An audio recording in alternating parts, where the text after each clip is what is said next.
مارچ 1758 میں مراٹھا فوج مقامی پنجابیوں کی مدد سے افغانوں کو پنجاب سے نکالنے میں کامیاب ہو گئی اور انہوں نے دریائے سندھ تک کے علاقے کو مراٹھا امپائر کا حصہ بنا لیا۔ تاہم چند مہینوں بعد مراٹھا دریائے جہلم اور دریائے سندھ کے درمیان پوٹھوہار کے علاقے پر اپنا قبضہ برقرار نہ رکھ سکے۔ اس کی وجہ یہ تھی کہ وہاں پنجابی مسلمانوں کا سب سے طاقتور قبیلہ گکڑ سلطان مقرب خان کی قیادت میں احمد شاہ درانی کا اتحادی بن گیا تھا۔ مزید یہ کہ موجودہ ضلع اٹک میں پشتونوں کی اچھی خاصی تعداد آباد تھی۔ پوٹھوہار پر قبضہ کرنے کے لیے مراٹھوں اور افغانوں میں چھوٹی چھوٹی لڑائیاں ہوتی رہیں۔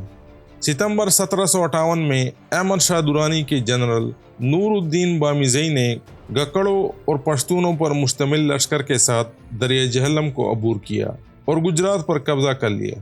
مراٹھوں کی طرف سے پنجاب کے گورنر خواجہ مرزا جان نے سکھوں کی مدد سے افغانوں اور گکڑوں کا مقابلہ کیا، لیکن اس کو شکست ہوئی۔ خواجہ مرزا جان کی شکست کی خبر سن کر مراٹھوں نے اپنی ایک فوج گجرات کی طرف روانہ کر دی۔ مراٹھا فوج کی پیش قدمی کی خبر سن کر نور الدین بامیزئی گجرات کو چھوڑ کر واپس پوٹھوہار لوٹ آیا۔ اپریل 1759 میں تکو جی ہولکر اور نرسو جی پنڈت کی قیادت میں مراٹھوں کی ایک فوج پوٹھوہار میں داخل ہوئی۔